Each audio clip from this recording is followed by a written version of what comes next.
नमः शिवाय प्यारे दोस्तों, स्वागत है आपका फिर से एक बार वर्ल्ड ऑफ हैप्पीनेस में। दोस्तों, आज का जो मैं वीडियो लेकर आ रहा हूँ ये आपके लिए आपकी ज़िंदगी का सबसे स्पेशल वीडियो होने वाला है। इसकी एक एक लाइन, एक एक शब्द अपने अंदर आज फीड कर लेना, और आज अगर ये 15-20 मिनट अगर आपने ढंग से अपनी लाइफ के लिए इस वीडियो को दे दिए तो आप ये समझ लेना कि 99.9% जो जीवन में तकलीफें हैं, समस्याएं हैं, मन के दुख हैं, वो समाप्त हो जाएंगे। आज इतना बड़ा रिसर्च है और इतना जेन्युइन आपके लिए मैं एक बहुत बड़ा साइंटिफिक ट्रुथ में आज आप लोगों से शेयर करने वाला हूं। तो जितने भी मेरे साधक हैं जो मेरे से लाइफ टाइम मेंबरशिप में जुड़े हुए हैं, उनके लिए तो ये बहुत ज्यादा जरूरी है इस सीक्रेट को समझना, क्योंकि बहुत आजकल दुनिया में चलता है कि पॉजिटिव सोचो तो ये सब हो जाएगा, विचारों को क्रिएट करो तो वो चीज सामने आ जाएगी। वो चीज क्या है? मेरे बहुत सारे साधक भी इस चीजों के ऊपर कई बार कंफ्यूज होते हैं कि हम ऐसा क्रिएट कर रहे थे, कोई चीज हम चाह रहे थे लाइफ में, पर वो तो हमारे से दूर चली गई। मैंने तो उसके लिए बहुत साधना लगाई, मैंने उसके लिए बहुत एफर्ट किया, मैंने लॉ ऑफ अट्रैक्शन भी लगा लिया, मैंने सारा कुछ करके देख लिया, मैंने ग्रहों के उपाय भी कर लिए, सब कुछ कर लिया, फिर भी वो चीज कोई भी, चाहे वो कोई रिलेशनशिप हो, चाहे वो बिजनेस हो, कोई जॉब हो, या कोई भी मटेरियलिस्टिक सब्सटेंस हो, दुनिया का कोई भी चीज हो जिसको आप विलफुली अपनी लाइफ में पाना चाहते हो और आपको लगता है कि आप अभी उसको अफोर्ड नहीं कर पा रहे हो और आप उसके लिए एनर्जी खर्च करते हो, उसके लिए जो law of attraction, positive affirmation और दुनिया भर के आजकल जो वीडियोस आते हैं कि इसको आप 70 दिन तक सुन लो, 100 दिन तक सुन लो, वो उसकी साइंस क्या है? उसकी साइंस ये है कि पहले आपको अपने आप को समझना है कि उसकी साइंस ये है कि अगर आप किसी चीज के लिए जब पॉजिटिव अफर्मेशन अपने माइंड को दे रहे हो तो आप अपने आप को ये कह रहे हो कि मुझे ये लक्ष्य बनाया है मैंने और इस लक्ष्य के लिए मैं चल रहा हूं। ठीक है, अब लक्ष्य के लिए जब आप उतावले हो जाओगे, किसी भी चीज के लिए आप जब अपनी एनर्जी से कोई चीज क्रिएट करोगे तो आप चाहते हो, कोई हैप्पीनेस है आपकी जिंदगी की, कोई कोई एग्जांपल लेता हूँ कि कोई रिलेशनशिप ही आप क्रिएट करना चाह रहे हो। आप चाह रहे हो कि मेरी एक बहुत अच्छी सी महिला से मेरी शादी हो जाए, या अगर कोई लेडी है, लड़की है, तो वो चाहती है कि मेरे को अच्छा सा पति मिल जाए, तो वो उस पति की क्वालिटीज को, उस व्यक्ति की क्वालिटीज को वो क्रिएट करना सोचती है पॉजिटिव अफर्मेशंस में। तो उसमें फिर ग्रैटिट्यूड आता है और बहुत सारी चीजें आती है, सेल्फ लव आता है, बहुत सारी तरह की, उसमें फिर ध्यान विद्या प्रैक्टिस करते रहते हो और उस सब में कईयों की कुंडलिनी एक्टिव हो जाती है, तो वो बेचारे उसमें प्रॉब्लम में ऐसा फंसते हैं कि वो आए तो थे कुछ और पाने के लिए और नुकसान कुछ और बहुत बड़ा करके चले जाते हैं। तो ऐसे तो वैसे ही खतरा मोल लेने वाली बात होती है। मगर यहाँ पे जो आज इस वीडियो पे मैं मेन बात कर रहा हूँ, उस सीधा उस पॉइंट पर आते हैं आज, कि जब आप किसी चीज को, मैं ये वीडियो है साधकों के लिए जो इस चीज के लिए प्रॉपर साधना करते हैं, जो सिर्फ अफर्मेशंस के वीडियो सुन करके और ये सोचते हैं कि ये चीज आ जाएगी मेरी जिंदगी में, तो वो लोगों के लिए ये वीडियो नहीं है। ये वीडियो बहुत गहरे साधकों के लिए है जो जीवन में अपने प्रारब्ध के अगेंस्ट जा करके कोई खुशी अपने जीवन में प्राप्त करना चाहते हैं। जैसे कि हम आपको एस्ट्रोलॉजर ने बता दिया कि आपकी कुंडली में ये योग ही नहीं है, इस चीज का योग है ही नहीं, तो आप उसके लिए अपनी एनर्जी लगाते हो, बहुत एफर्ट लगाते हो, साधना लगाते हो, उसमें दुनिया भर के तंत्र मंत्र, गुप्त साधनाएं, वो सब आप करते हो उसके लिए, और आप सोचते हो कि ये चीज मेरे जीवन में अचीव हो जाएगी। तो उसमें सबसे मेन चीज क्या होती है, मैं आज उसका विज्ञान आपको बताने जा रहा हूं। तो इस वीडियो में आपको इस पॉइंट को समझना है कि उसकी साइंस क्या है, ऊर्जा काम कैसे करती है। वो मैंने पहले बहुत सारे वीडियोस में बता दिया, उस सब में मैं आपका टाइम खराब नहीं करूंगा। सिर्फ जब राइट मोमेंट में आप ध्यान में बैठे हो, पहले तो आपको अपने शरीर से परे जाने में, जो साधक है, जो श्री विद्या की दीक्षा भी ले चुका है या अपने किसी भी गुरु से उसने कोई दिव्य दीक्षा ली हुई है, तो वो शरीर से परे जाने के अनुभव को जानते हैं।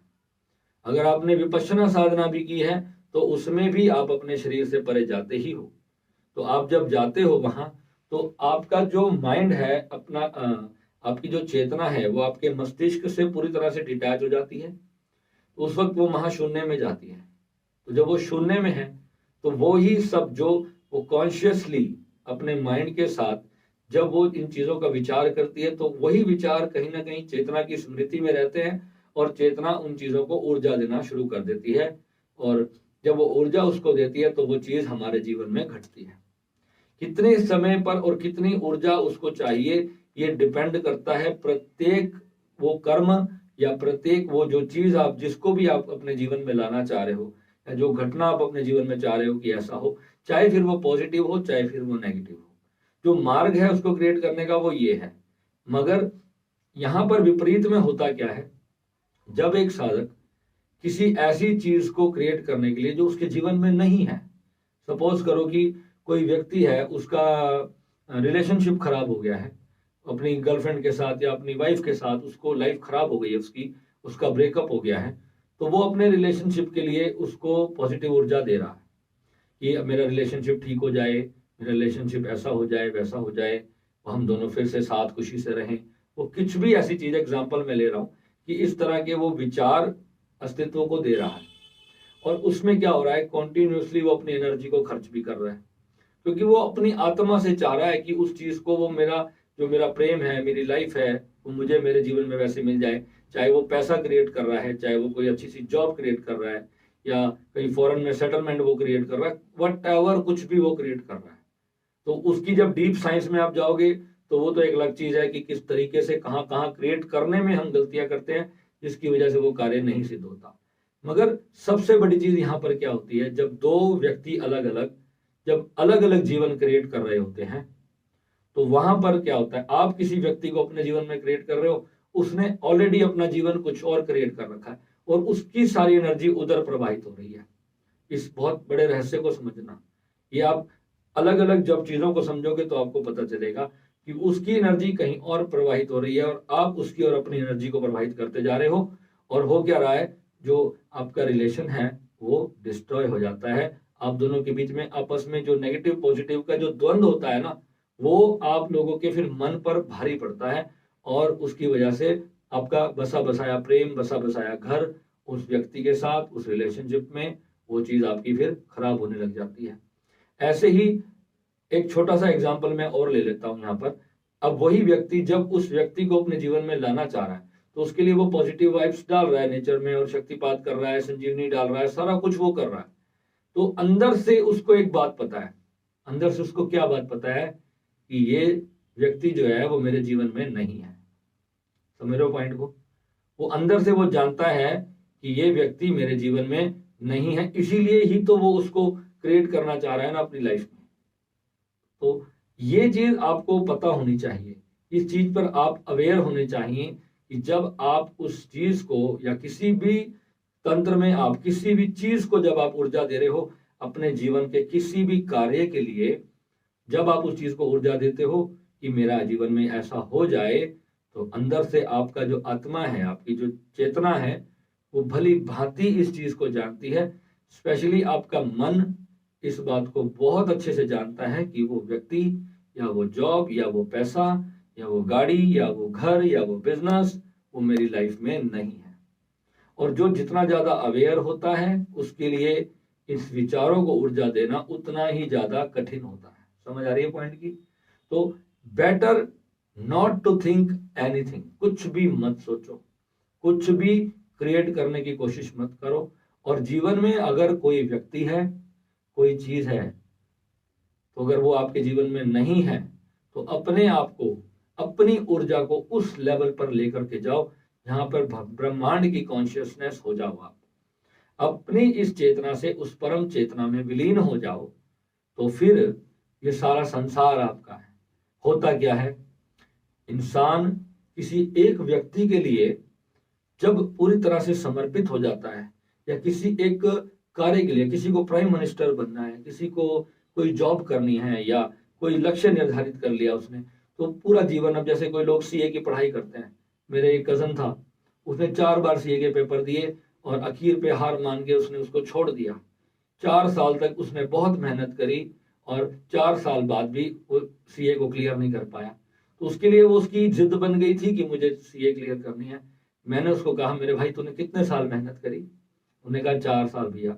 तो मैंने कहा अब तू एक काम कर, अब इसको छोड़ दे, ये जिद छोड़ दे, ये तेरे भाग्य में नहीं है, इसको मान ले और इसके ऊपर एक और साल बर्बाद मत कर।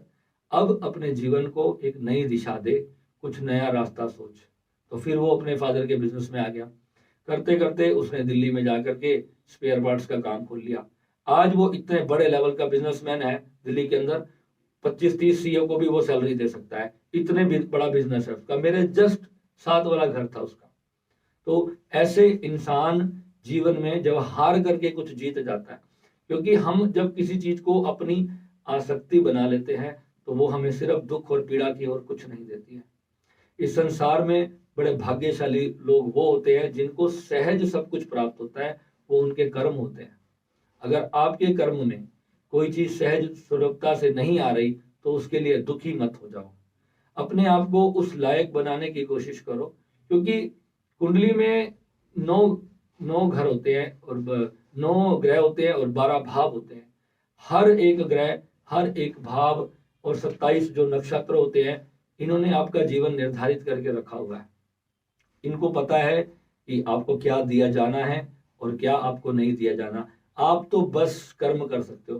भगवान गीता में कहते हैं कि तेरे हाथ में सिर्फ कर्म है अर्जुन, तो तू सिर्फ कर्म कर। अब उसमें अगर आपको किसी चीज से रोना आता है तो रो लो, उसमें आप रो करके हल्के हो जाओगे। कोई व्यक्ति मर जाता है आपके जीवन में, कोई आपका अपना दुनिया से चला जाता है, तो क्या हंसते थोड़ी हो, आप रो लेते हो ना। तो रो करके आप उस पीड़ा से मुक्त हो जाते हो, दुखी होकर के भी आप उस पीड़ा से मुक्त हो जाते हो। पर वो सारी उम्र नहीं चलाना। अगर कोई बहुत बड़ा सुख आ गया तो उसमें खुश हो जाओ, हैप्पी हो जाओ। अपने आप को तटस्थ होकर देखते रहो कि ये दुख भी आ रहा है मेरे पास और ये सुख भी आ रहा है। ये कभी ऐसा नहीं होगा कि सिर्फ दुख दुख दुख दुख मिलता जाएगा, और ऐसा कभी नहीं होगा कि सिर्फ सुख आता रहेगा। ये एक चक्र है धरती का, ये गोल गोल घूमता रहेगा। आपको अपने आप को, अगर आप एक साधक हो तो आपको समझना सिर्फ इतना ही है कि जो आपको लोग कहते हैं ना कि स्वीकार कर लो, स्वीकार करना it's not so easy task. स्वीकार नहीं होता। अगर आपके जीवन में कोई बहुत बड़ा दुख आ गया है तो आपको बोले कि मुझे स्वीकार है, मुझे स्वीकार है, वो आप अपने आप को उसमें धोखा देते हो। मैं कहता हूं कि दुख आया है तो दुख को पूरा रिलीज करके उसको आगे निकलो, सुख आया है तो सुख को रिलीज करो, उसको भी आगे निकलो। क्योंकि कोई भी दुख आपको ज्यादा दिन तक दुखी नहीं करेगा। हर दुख की एक औकात है, हर दुख की एक सीमा है, उतने दिन तक ही वो आपको दुखी कर सकता है। हर एक व्यक्ति जब मर जाता है, किसी का कोई अपना दुनिया से चला जाता है छोड़ करके, तो पहले दिन उसको बहुत ज्यादा दुख होता है, वो खाना भी नहीं खाता। पर दूसरे दिन तो मजबूरी होती है कि घर के लोग भी जबरदस्ती क्या करके उनको खाना खिला ही देते हैं ना। फिर तीसरे दिन थोड़ा और ज्यादा खा लेता है, चौथे पांचवें दिन तो सब नॉर्मल हो जाता है। किसी को 25 दिन लग जाएंगे, किसी को 1 साल लग जाएगा, किसी को 2 साल या किसी को 5 साल। इससे ज्यादा किसी भी दुख की मियाद नहीं है कि वो आपको दुखी कर सके। और जितनी रातें आप सो करके बिताओगे, हर रोज रात को, पहले दिन आपको किसी के दुख में नींद नहीं आएगी, दूसरे दिन और नींद नहीं आएगी, तीसरे दिन आपको फिर पीड़ा होगी, चौथे दिन पीड़ा होगी। मगर अगर आप अपने मन को उस पीड़ा के साथ जोड़ के रखोगे, क्योंकि जो आपको मिलना है वो सहज आपको मिलेगा। और जो आपके भाग्य में नहीं है, जो आपके प्रारब्ध में नहीं है, आप उसके लिए कितना भी चिल्ला लो, कितना भी रो लो, कोई आपको समझने वाला इस दुनिया में नहीं होगा। क्योंकि यहाँ हर इंसान अपने लिए जी रहा है। इवन आप भी अपने लिए जी रहे हो, मैं भी अपने लिए जी रहा हूं। हम सब अपने लिए सुख मांगते हैं, खुशी मांगते हैं, आनंद मांगते हैं। जी तो इसीलिए रहे हैं ना। तो अब सुख के चक्कर में एक दूसरे का सुख जब छीना झपटी होने लग जाती है ना, तो वहां पे सारा ट्रबल खड़ा होता है। वहां पे दोस्ती खराब होती है, प्रेम खराब होता है, रिश्ते खराब होने लग जाते हैं, भाईचारा खराब होता है, बहुत सारी चीजें फिर जब सैक्रिफाइस होती है, जब किसी चीज का अभाव आपके जीवन में आना शुरू होता है। तो ये जो ज्यादा तकलीफ कब होती है, जब आप किसी व्यक्ति विशेष के साथ अपने संबंध को जोड़ते हो। व्यक्ति का मोह तो आपको कोई भी हो, चाहे वो पुरुष हो, स्त्री हो, बच्चा हो, आपका माता पिता हो, आपके दोस्त हो, आपके कोई टीचर भी हो। मेरी टीचर, मेरे स्कूल वाली, हमारी म्यूजिक वाली मैम थे, जब वो एक्सपायर हो गए तो मैं कई दिन तक उनको भूल नहीं पाया। मुझे उनका बहुत, उनके साथ मेरी बहुत अटैचमेंट थी। इवन आज तक मैं उसको याद करता हूँ। मेरे 2-3 फ्रेंड्स के साथ ट्रेजेडी हो रखी है, उनको मैं बहुत ज्यादा याद करता हूँ, क्योंकि मेरी दिनचर्या उनके साथ थी। सुबह उठते थे तो पहले वॉक पे हम एक साथ जाते थे।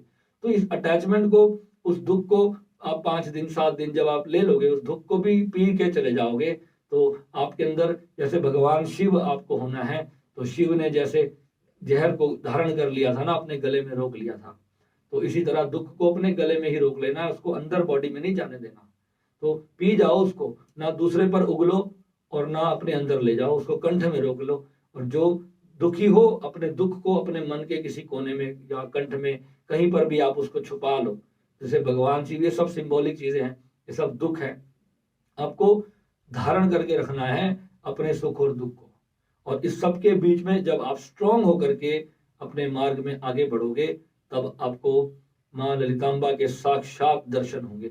अभी मैं यहाँ इस वीडियो में इसके बारे में नहीं चर्चा करूंगा, मैं अपने साधकों के साथ ब्रॉडकास्ट में इसके बारे में चर्चा करूंगा, क्योंकि अब जो हम आगे की जो हम साधना करवाएंगे अपने साधकों को, वो साधना होगी जिसमें माँ आदि शक्ति के साक्षात दर्शन संभव है। मैं अपने जीवन काल में हमेशा यही सोचता था कि माँ जो है वो ऊर्जा रूप से हमारे सारे कार्य करती रहती है। हमारे जीवन में जितनी भी प्रॉब्लम्स आती हैं, जितने भी दुख तकलीफें आती हैं, तो वो माँ दूर करती है हमारी साधना से। हमें हमारे चारों ओर एक ऐसा आभा मंडल माँ क्रिएट कर देती है, जिससे कि हमें कोई जीवन में दुख नहीं आता, हमें सुख आता है। और माँ उन हर व्यक्तियों को हमसे दूर कर देती है जिसको माँ हमारे जीवन में नहीं चाहती।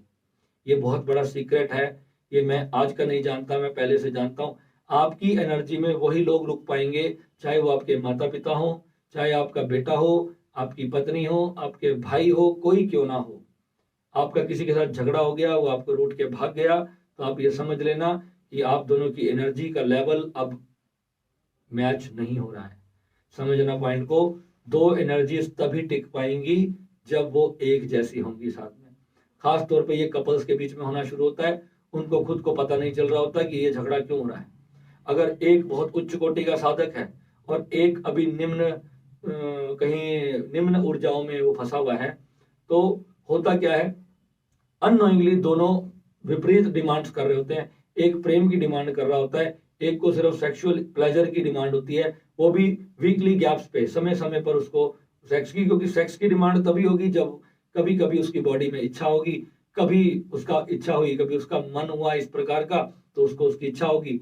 और अक्सर होता क्या है, पति पत्नी में झगड़े क्यों हो जाते हैं, जब उनकी सेक्स की डिमांड पूरी हो जाती है तो बस फिर उनको और कुछ नहीं चाहिए होता। और जो प्रेम होता है, प्रेम हमेशा प्रवाहित होता रहता है। जब आप उच्च कोटि के साधक बनोगे, तब आप इस रहस्य को जान पाओगे अपने भीतर से। क्योंकि समझना यह है कि अपने भीतर की, शिव ने अपने भीतर की शक्ति को प्राप्त करना है। जो शक्ति है हमारे भीतर है, और हमारे भीतर की शक्ति को ही अपने भीतर के शिव को प्राप्त करना है। बाहर की शक्ति, बाहर के शिव, सब के सब जो हैं एक दिन साथ छोड़ के जाने वाले हैं, ये फाइनल है। तो आपको इटर्नल हैप्पीनेस अगर पानी है, तो अपने भीतर, अपने आत्मा में, अपने अंतर चेतना में ही आपको स्थित होकर के आगे बढ़ना पड़ेगा। और उसी के मार्ग के लिए अब आने वाले टाइम में, अब हम बहुत जल्दी, मैंने अपनी ब्रॉडकास्ट में कुछ उसकी पार्ट शुरू करवा दी है, तो जो भी साधक हैं जो इस संसार में उच्च कोटि के साधक बनना चाहते हैं, फालतू के आडंबर यहाँ पे हमें नहीं चाहिए। जो साधक है, इसने साधना करनी है, कोई अपना इलाज करवाने के लिए आ रहा है और कोई अपने बिजनेस के लिए, जॉब के लिए आ रहा है, तो अभी मैं उन साधकों को मैं अवॉइड ही करूंगा। मैं आपको ये बोलूंगा कि आप उसके लिए, बहुत सारे बड़े बड़े एस्ट्रोलॉजर्स हैं, आप उन लोगों के पास जाके संपर्क करें। हमारे पास अगर आपको आना है तो केवल और केवल अपने भीतर की बात करने आओ, अपने भीतर उस परम सत्य की बात करने आओ, उस रहस्य की बात करने आओ जो आपके लिए भगवान ने रखा हुआ है। वो चीज आपको यहाँ से प्राप्त होगी, निस्संदेह आपको प्राप्त होगी। और जीवन के अंदर अध्यात्म की उच्चतम अवस्था अगर आपको प्राप्त करनी है, तो मैं कहता हूँ श्री विद्या से ऊपर इस संसार में और कोई साधना है ही नहीं। और ये मेरा आज मेरे एक्सपीरियंस में एक बहुत बड़ा एडिशन हुआ है। तो आज मैं वैसे ही खुशी से फूला नहीं समा रहा हूँ, तो जो ये भी कभी मैं आपसे खुद के शेयर करूंगा, क्योंकि मैं नहीं चाहता कि जो लोग अभी इस रहस्य को नहीं जानते हैं, पहले कुछ बेसिक देख लो। आप लोग पहले थोड़ा ट्रेलर देखो, तो तब जाकर के मूवी समझ आती है। क्योंकि जब बहुत बड़ी बात की जाती है, बहुत बड़ा दावा नहीं करना चाहिए कभी भी, क्योंकि इंसान जब किसी चीज को प्राप्त कर लेता है अपने भीतर के अनुभव से, वो रुक नहीं पाता, उसका मन बहुत ज्यादा प्रफुल्लित होता है। ठीक है, तो आपको भी चाहिए, पहले जीरो से शुरू है आप अभी, आज जहां से भी आप खड़े हैं, जहां भी आप यात्रा अपनी शुरू करना चाहते हैं, तो वहीं से आप अपनी यात्रा शुरू करें। और ये पॉजिटिव नेगेटिव का जाल छोड़ें, वो साधना करें जिसमें आपको जो चाहिए वो खुद चल करके आपके पास आए, आपको भागना नहीं पड़े उस चीज के लिए। छोड़ दो सारी सारी चेजिंग छोड़ दो, सारी ड्रामेबाजी छोड़ दो, बस जहां हो केवल वहीं पर स्थित हो जाओ और अपनी ऊर्जा को इतना विराट कर दो, इतना हाई कर दो कि वो चीज आपसे दूर भाग ना पाए। और अगर वो चली गई है तो आपको सीधी सी बात समझनी है, इसके अंदर आपका बहुत बड़ा हित छुपा होगा, बहुत ही बड़ा हित आपका छुपा होगा उसके अंदर। ठीक है, तो मिलेंगे अगले वीडियो में। आज मुझे थोड़ा सा कोल्ड है तो मैं ज्यादा लंबा नहीं बोलूंगा। मैं अभी दुबई गया था तो वहां से कुछ वायरस पकड़ लिया, तो अभी तक काफी मेडिसिन खा ली और बहुत कुछ कर लिया। शायद मुझे डाउट था कि कहीं कोविड तो नहीं हो गया, फिर मैंने उसका टेस्ट भी कराया तो खैर कोविड रिपोर्ट तो नेगेटिव है। कुछ और ही वहां पर दुबई में वायरस चल रहा है अभी, थोड़ा अगर कोई जा रहा है तो देख समझ के जाए, क्योंकि मुझे भी यही प्रॉब्लम हुई और मेरे फ्रेंड को भी यही प्रॉब्लम हो गई, तो अभी तक हम दोनों ठीक नहीं हुए हैं। ठीक है, तो अगर कोई दुबई जा रहा है तो ध्यान से जाइएगा। ठीक है, नमः शिवाय, मिलते हैं अगले वीडियो में। नमः शिवाय।